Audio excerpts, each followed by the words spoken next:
Hi people, good day and welcome back to our channel, Marjan's Garden. So today guys ay nag-aayos ako dito sa garden at uminit na. Kanina medyo makulimlim kaya naman naisip kong mag-arrange, pero ngayon sobrang init na guys.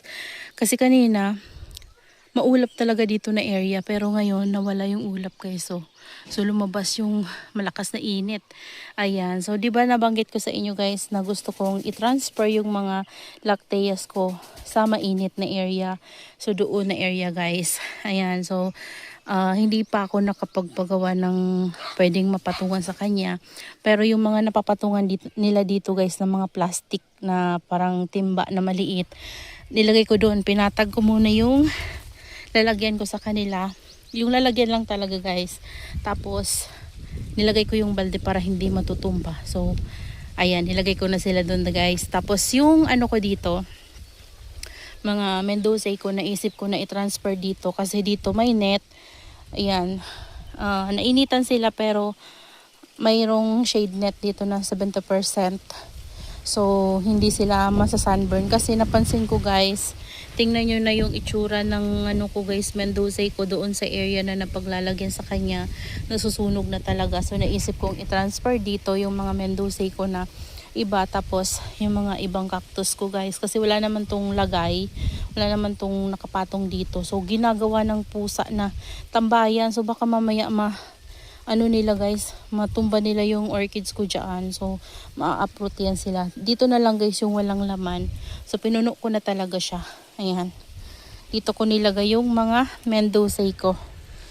So yan sila guys. Ang ganda sana ng mga Mendoza guys. Oh. Tapos dito na area, dito ko nilagay yung iba ko na lactea. Yan yung mga graft ko guys, my own graft. Ayan, dyan ko sila nilagay. Kasi dyan na area mainit. So dito gaganda talaga yung pagiging crested nila. Ayan, so marami pa akong aayusin, marami pa talagang dapat gawin dito sa garden. Hindi ko pa talaga as in aayos. Ayan guys, oh, magulo pa. Ayan, mahangin ngayon guys. Ayan, tingnan nyo, mahangin. Tapos dito na area, ayan guys, dyan ko nilagay yung mga graft ko na mga lactea din guys, mga propagation ko lang din. Tapos may isa ako dyan na mother plant. Ito, yan yung ating white ghost, dyan ko na nilagay. Ito sana guys, plano kong doon ilagay yan, itong mga to. Kaso lang, ang problema ko naman, wala na akong ibang patungan. Ayoko silang ilagay sa lupa na nakadirect kasi dito na area guys, kapag maulan, binabaha to. Lalo na wala pa tong kanal, hindi pa talaga naaayos yung dito, yung kanal. Dapat magkaroon siya ng kanal dito kagaya nung nasa mga succulent ko guys, area. So dapat makanalan to. So pag mayroong kalabaw guys, papadaanan ko yun dyan ng araro. Papunta dun para magkaroon siya ng kanal para yung tubig hindi gaanong mapunta dito. So kapag babaha man guys, pero mabilis mawala yung tubig. So ginawa ko ganyan, nakapatong sila guys para kung tumaas man yung tubig, hindi sila malulunod sa tubig. So meron silang protection. Yan, kasi may napapatungan sila, diba? Ayan, yung naisip ko guys, ganyan. Tapos siguro pag merong time at meron akong mapapalagay dito na patungan dyan, siguro gusto ko maglagay dyan ng patungan papunta doon. Tapos dito isang hanay na ganyan guys, nalalagyan ko ng mga bandas, kahit 2 hanay guys na ganyan, pang didikitan ko ng banda kagaya nung dito natin. Kasi dito natin guys ay merong namulaklak. Ito yung nabili ko before, yung pinaka last ko nabili sa Davao na mga set siya na banda. So 10 pieces for 500 pesos ata yung bili ko. Kasi mura lang talaga guys, kasi siya, maliliit lang. So ito, tingnan nyo guys, oh. So talaga, naiinitan talaga ng sobra. Ayan tingnan nyo. Ang ganda guys, ayan Hindi ko alam kung ano yung ID ng ng banda na to, kasi nung nabili ko siya talagang set. Hindi ko alam kung ano yung ID niya. So walang amoy, wala naman siyang amoy, hindi naman siya mabango. And meron pa yan isa, nagkaroon ng buds doon. Tapos yung una kong nabili, nagkaroon din ng buds nandito. Tapos yung dun pa guys, meron pang buds. Ayan oh. Kulubot pa nga sila at nag-start pa lang talaga humaba yung kanilang mga roots, kaya kulubot pa, hindi pa sila nakakadikit sa driftwood. Kaya naman guys, hindi pa talaga sila na yung dahon, yung bang ano ba yung tawag yan, yung nagpo-firm yung dahon nila kasi hindi pa talaga nakakadikit. Kagaya nito, nagdikit na siya sa ayan sa kahoy, pero nakukulangan siya sa dilig kasi umaga at hapon yung dilig ko. So, spray lang yung gamit ko guys. So, parang kulang pa rin sa kanila at sobrang init kasi sa panahon ngayon guys, sobrang init. Kaya ganyan yung itsura nila guys, talagang nakukulubot.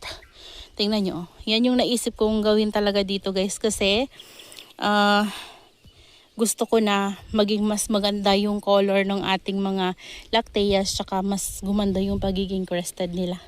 Ayan, eto mayroon pa tayong kulubot din siya. Pero ayan. So nag-start pa lang to. Parang yellow green ata yung bulaklak nito. Parang ganun, parang yellow green. Ayan. Tapos doon meron ding buds. Oh, 'di ba? Ayan. Tapos dito na area guys. Ito yung napakalaki kong inaano siya ng pato. Kaya nabugbog na. Ayan, tinutuka siya ng pato. Yung mga new usbong niya guys na babies, tinutuka ng pato, sinisira nila. Kaya naisip kong ilagay dyan. Ayan, dyan muna siya. Ayan. So ayan, ang ganda dito guys. Dito na lang, walang laman. Ayan, eto. Dito na area, ang ganda guys. Ayan. Tingnan nyo naman. Oh, ganda ng flower ng ating Phalaenopsis orchids. Ayan, sobrang ganda guys. Tapos dito na area. Charan! O, tingnan nyo to guys. Oh. Hindi ko maamoy kung mabango siya. Pero alam ko mabango to eh. Ayan. Ayan siya guys. Oh, ang ganda. Oh. Nagtitrillian siya pababa. Ito, kapag kumapal to, ito yung namulaklak last time na wala na yung bulaklak niya. So, magkakaroon yan ng mga bagong usbong dyan. Tapos ito yung mga nabili ko na sabi yellow daw to, tapos white naman ito. So, inaantay kong magkaroon sila ng new usbong. Tapos, humaba sila na ganito. Ayan. Tapos, next year yan guys. Kapag stable na sila at maganda na talaga yung kanilang stem yan. Humaba na talaga. Siguro, abutin din to guys ng magdadalawang taon din siguro bago to gumanda ng sobra. O 1.5 year. Tingnan natin guys. Kasi, medyo mabagal labasan ng usbong yung mga binili ko guys sa online. So, ito kasi ay dati na tong dito sa amin. So, ayan. Kapag naging ganyan yan guys, tapos mag-flower sila lahat, ang ganda niyan, nagtitrail sila pababa. Yan, ito, pansamantala, dito ko muna nilagay guys, kasi tinagal ko sila doon, kasi puno na doon na area. Ayan, so, dito muna sila. Hanapan ko to ng area na talagang magiging maganda para sa kanila guys. Ayan. So, yan lang guys yung nagawa ko ngayon. Ayan. Ayan yung progress sa ating garden. So, di ko alam kung pansamantala to na nandito sila or dito na talaga sila ilagay ko. Pero titingnan natin guys kung sa tag-ulan magiging maganda ba sila. Ayan. Kasi, di natin alam kasi baka sa pag tag-ulan merong maging problema sa kanila. So, babaguhin na lang natin. Dito, meron pala ditong mamumulaklak guys. Tapos dito may buds din. Ayan. So, mga mga bago kong tinanim, pinagsama-sama ko dyan. Pero ito yung mga nauna ko guys. Ayan. Ito guys yung kinuha ko na baby doon sa napakalaki kong, hindi naman sobrang laki. Tama lang yung laki. Ayan. Isang baby lang siya kinuha ko. Tapos may mga ugat. Nilagay ko dyan. Nilagyan ko lang ng tukod na alambre. Meron na siyang bagong usubong guys. Tapos may new roots na rin. Ayan o. Diba? Tapos tinabi ko siya dito sa ating tricolor. Yan. Ay, tama ba? Discolor pala. Discolor yung pangalan nitong na to. Orchids na to. At ang ganda ng bulaklak nito guys. Ang color niya ay parang yellow na kulot. Tapos grabe yung bulaklak niya guys kung lumabas. Talagang nagtitrailing. Ayan. So, yan sila. So, yan lang muna sa ngayon guys. Yung ating update dito sa garden. So, bigyan ko na lang kayo ng update kapag mayroon tayo bagong ginawa dito. So, yung itong mga natira dito, pag-isipan ko pa kung saan ko ilalagay. Ayan o. So, nawala na yung nandito. Wala na kasing init yung dito na area. So, yan yung ating greenhouse. Ayan sila. Ayan. So, yun lang guys. That's all for today's video. Yan, I hope you enjoy watching. And see you on my next vlog. Happy gardening everyone. Bye! Sabol ko lang pala ito. Hindi ko napakita sa inyo na tinransfer ko siya dito kanina. Ayan. So, medyo nakukulangan to ng dilig. Tapos, kailangan siyang bunutan ng damo. Namatay na guys. Oh. Ayan. Gawin natin. Kunin na lang natin yan. Ganyan lang. Tusok. So, ayan. Ang maganda dito guys, ito oh, yung pinaka-mother ko. Pero, i-reset ko to guys. Ayusin ko to habang mainit pa. Kasi kapag tag-ulan na, masisira na to guys kapag kinat-cut natin.